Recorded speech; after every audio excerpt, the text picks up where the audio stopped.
안녕하세요, 소보로방입니다. 오늘 소보로방에서 보여드릴 작품은 일제강점기 시대 계몽소설로 유명한 시문의 상록수입니다. 1930년대 농촌 계몽운동인 분화로드 운동을 그린 소설이죠. 그럼 시문의 상록수 지금 보여드리겠습니다. 가을 학기가 시작되자 신문사에서 주최한 학생 계몽운동에 참가했던 대원들이 돌아왔고 그들을 격려하고자 다과회가 열렸습니다. 여름철에 전국 방방곡곡을 돌아다니며 활동했던 5,600명의 남녀 대원들은 대강당에 모였고 사회자는 많은 아이들에게 글을 깨우치고 돌아온 농림고등학교 학생 박동혁 군에게 학생 대표로 경험담을 요청합니다.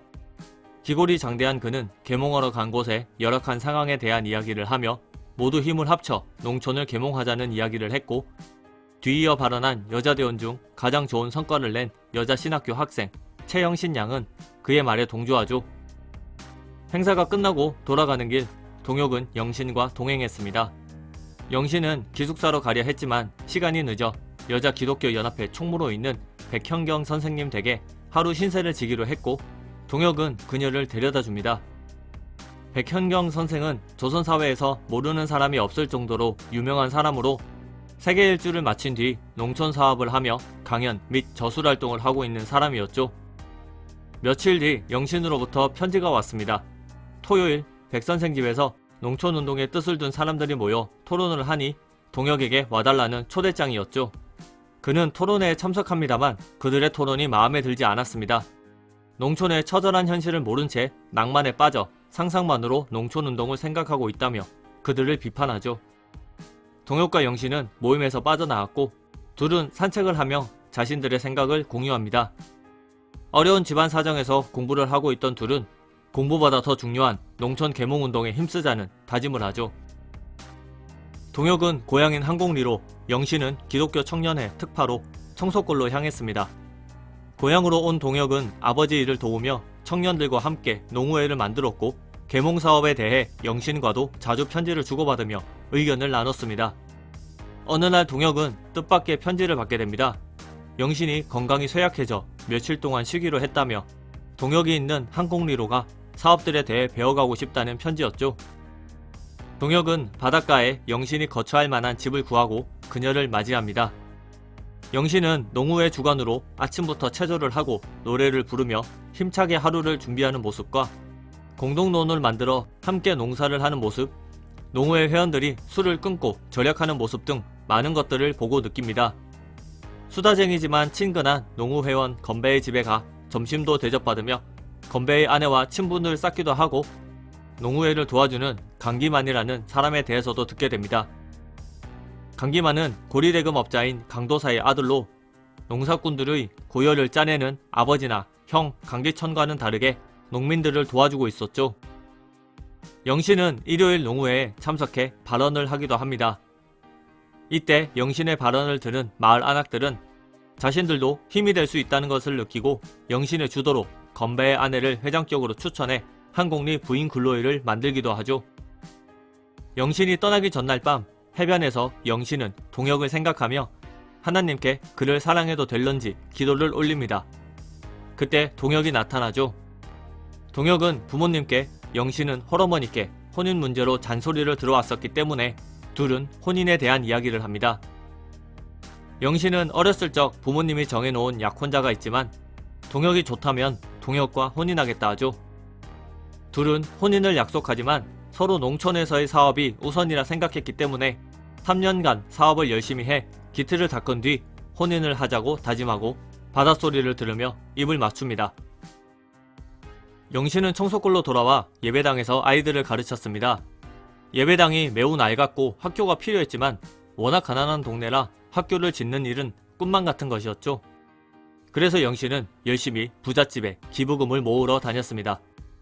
어느 날 주재소에서 예배당이 낡아 위험하니 학생 수를 줄이고 기부금을 강제로 받지 말라며 강제로 받는다면 예배당을 폐쇄시키겠다 협박을 했습니다. 영신은 다음날 어쩔 수 없이 눈물을 머금고 많은 아이들을 돌려보내죠. 그리고 또다시 부잣집에 돈을 청하러 다니기 시작합니다만 오히려 기부금을 강제로 받는다며 경찰서 유치장에 구류당하는 고초를 겪습니다.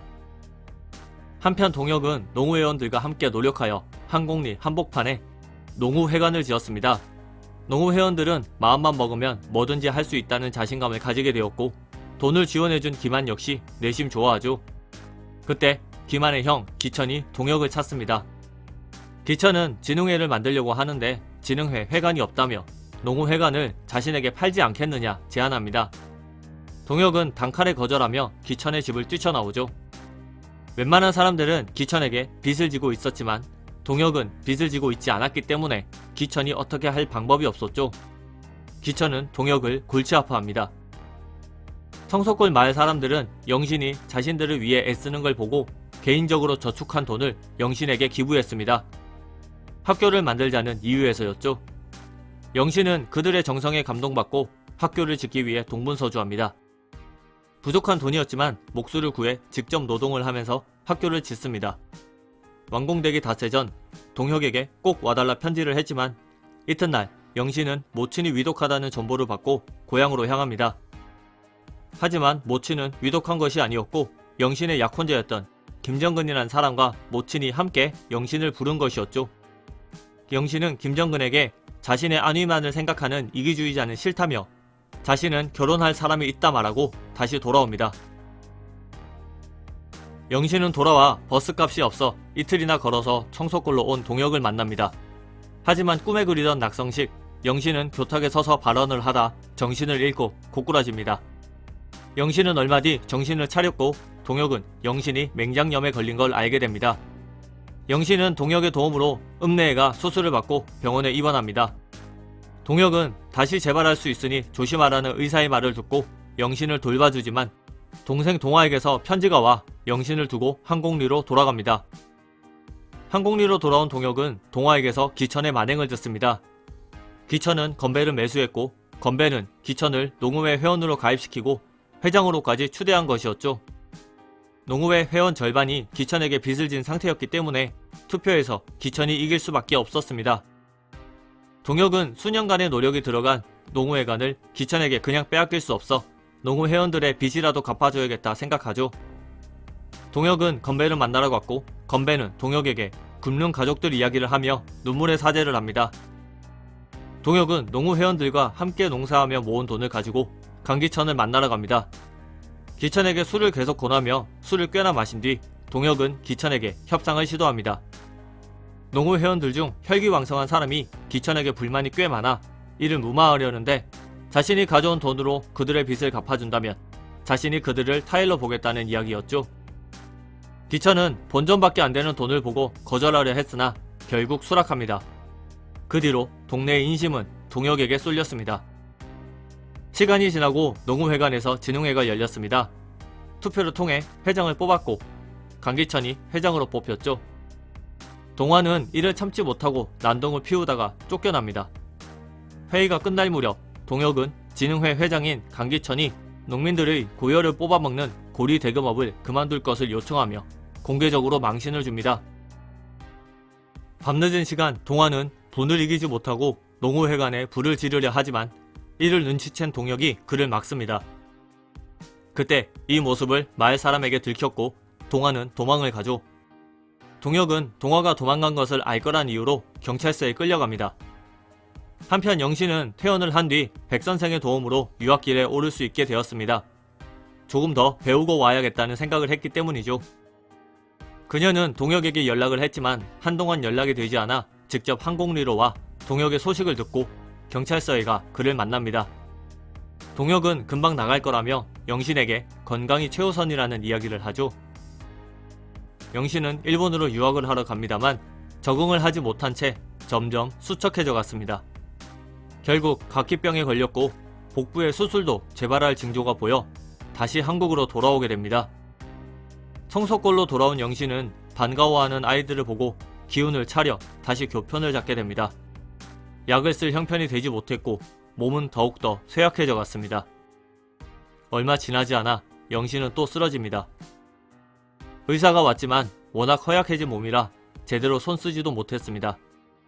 결국 며칠 뒤 영신은 사망합니다. 영신이 죽은 지 사흘째 되던 날 동혁에게서 편지가 도착합니다. 편지는 영신이 죽은 날 쓰여져 있었고 형무소에서 나온 동혁이 몸이 불편한 모친을 만나러 간다고 쓰여 있었죠. 영신의 임종을 위해 온 백선생은 긴급으로 황공리에 전보를 칩니다. 동혁은 전보를 바꿔서 하늘이 노래졌습니다.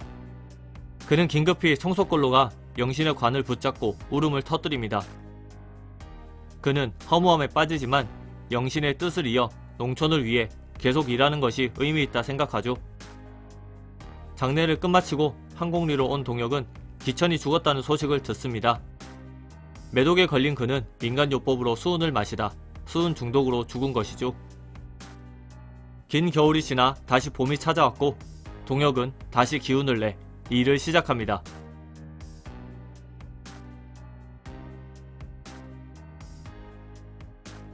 소설 상록수에 나오는 최영신은 안산 지역에서 농촌 계몽운동을 펼치다 25살의 젊은 나이로 눈감은 최용신이라는 선생님에게서 박동혁은 문명 퇴치운동을 한 시문 작가의 조카 심재영이라는 분에게서 모티브를 따왔다고 하죠. 안산에 있는 상록수역이 이 소설에서 따온 이름입니다. 안산의 상록구 역시 이 상록수에서 따온 것이고요. 상록수는 교과서에 많이 등장하지만 지루하다는 선입견이 있는 소설인데요. 농촌 계몽운동에 대한 두 사람의 열정과 더불어 영신과 동혁의 애틋한 마음까지 소설에 잘 녹아 있어 재미있게 읽을 수 있는 소설입니다. 일제 치하에서 민중들을 위해 큰 힘을 보탠 사람들을 모티브로 한 소설 소보로방에서 보여드린 시문 작가의 상록수였습니다.